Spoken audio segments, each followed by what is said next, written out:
Hello friends, আমি গৌরব চক্রবর্তী। তোমাদের যেরকম বলেছিলাম ইংলিশ ক্লাস নিয়ে আসবো, ঠিক আজকে এসে পড়েছি ইংলিশ ক্লাস নিয়ে। ফার্স্টই হচ্ছে সেন্টেন্স কনস্ট্রাকশন, বাক্য গঠন। যে কোনো ল্যাঙ্গুয়েজের প্রথমেই যেটা তোমার শিখতে হবে সেটা হচ্ছে বাক্য গঠন কীভাবে করে। সেটা জানতে পারলে বাকিগুলো তোমার ইজি হবে। ওকে, তো বাক্য গঠন ফার্স্টে জানতে হবে যে বাক্য গঠন কাকে বলে। What's the definition?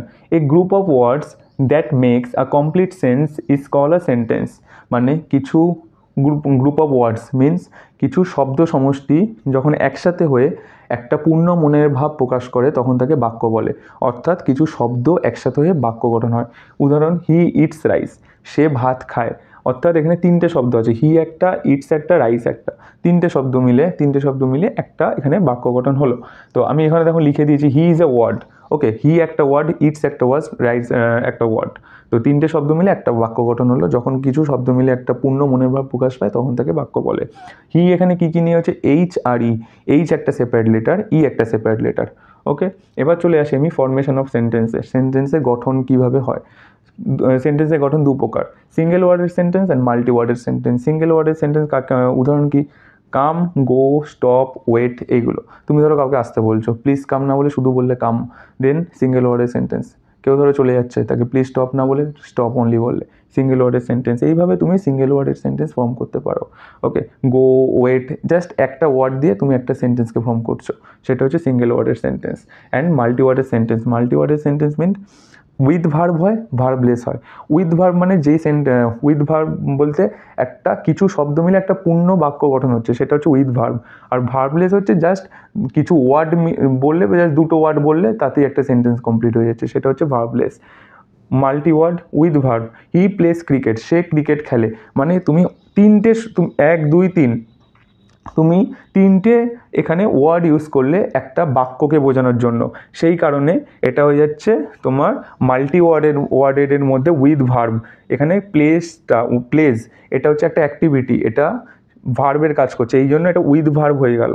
আর একটা দেখো পোর্শন আছে verbless, all right, not at all. Okay, এইগুলোতে কোনো ভার্ব নেই, এখানে কোনো অ্যাজ কোনো ক্রিয়া হচ্ছে না, সেই জন্য এটা হচ্ছে ভার্বলেস। যেখানে ভার্ব থেকে যাবে সেটা হচ্ছে উইথ ভার্ব, যেখানে ভার্ব থাকবে না সেটা হচ্ছে ভার্বলেস। অল রাইট মিন্স কেউ ধরো জিজ্ঞেস করলো তোমার শরীর কীরকম আছে, তুমি বলো অল রাইট, দুটো, অল একটা, রাইট একটা, দুটো separate word. Okay, not at all means দরকার নেই। পোলাইটভাবে যখন কোনো কিছুকে না বলা হয়, ধরো তুমি কোনো গুরুজনের পা ছুতে গেলে সে পোলাইটলি তোমায় বললো না না দরকার নেই, দেন নট অ্যাট অলের ইউজ হবে। ওকে, দেন এবার চলে আসি হি প্লেস ক্রিকেট। এটার আবার দুটো ভাগ হতে হবে, সাবজেক্ট আর প্রেডিকেট। সাবজেক্ট মিন্স যে বাক্যটা আমি লিখেছি হি প্লেস ক্রিকেট, মেনলি কার জন্য বাক্যটা ফর্ম হচ্ছে? হি এর জন্য ফর্ম হচ্ছে, এই জন্য হি হচ্ছে সাবজেক্ট, প্লেস ক্রিকেট হয়ে যাবে প্রেডিকেট। ওকে, এবার প্লেস ক্রিকেট যে প্রেডিকেট হলো তার মধ্যেও দুটো ভাগ থাকে, একটা হচ্ছে ভার্ব, একটা হচ্ছে অবজেক্ট। প্রেডিকেটের মধ্যে দুটো ভার্ব, একটা ভার্ব একটা অবজেক্ট। হি প্লেস ক্রিকেট, প্লেস হচ্ছে একটা ক্রিয়া, একটা অ্যাক্টিভিটি, সেই জন্য প্লেস হয়ে গেল ভার্ব, আর ক্রিকেট হয়ে যাচ্ছে object. Okay, the boy got the prize, ছেলেটা প্রাইজ পেলো। দ্য বয়, কে পেলো? ছেলেটা পেলো। মেন কার জন্য সেন্টেন্সটা ফর্ম হলো? ছেলেটার জন্য, সেই জন্য the boy is a subject. And got মানে একটা ক্রিয়া, একটা অ্যাক্টিভিটি, সেই জন্য ভার্ব হচ্ছে অ্যাজ সাচ কোনো ক্রিয়া বা অ্যাক্টিভিটি করলে তাকে ভার্ব বলা হয়, সেই জন্য গটটা হয়ে গেল ভার্ব, আর দ্য প্রাইজ হয়ে যাবে অবজেক্ট। তো সাবজেক্ট আর প্রেডিকেট দুটো ভার্ব, প্রেডিকেটের মধ্যে একটা ভার্ব, একটা হচ্ছে অবজেক্ট। এবার হচ্ছে কাইন্ড অফ সেন্টেন্সের প্রকারভেদ, এটা হচ্ছে গঠনভেদ।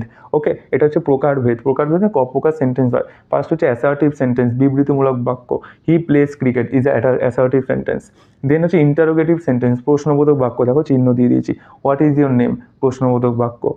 থার্ড হচ্ছে ইম্পারেটিভ সেন্টেন্স, মানে হচ্ছে আদেশমূলক বাক্য, go there, come here, it's call imperative sentence. তুমি কাউকে কোনো আদেশ করছো, তুমি প্রশ্ন করছো, ইন্টারোগেটিভ। নর্মাল সেন্টেন্স বলছো, he plays cricket, we are going to school, then হয়ে যাবে অ্যাসার্টিভ। ফোর্থ ওয়ান অপটেটিভ, কেউ কোনো ইচ্ছা প্রকাশ করলো, you may live long. Okay, কোনো মানুষের জীবন নিয়ে কোনো পজিটিভ ইচ্ছা প্রকাশ করলে, you may prosper in your life, it call optative. And last one is exclamatory, means আবেগসূচক বাক্য।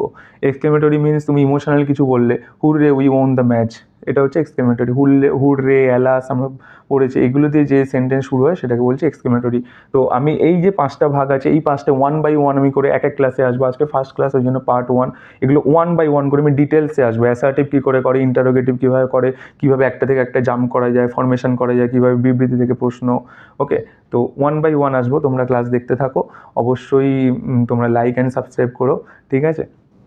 আর যা অসুবিধা হবে অবশ্যই তোমরা আমায় কমেন্ট করে জিজ্ঞেস করো, আমি মেল আইডি দিয়ে দেবো, মেল করেও তোমরা জিজ্ঞেস করতে পারো। আমি আজকের ক্লাস এত অবধি, আমি সরে যাচ্ছি, তোমরা বোর্ডের পিকচারটা নিয়ে নাও।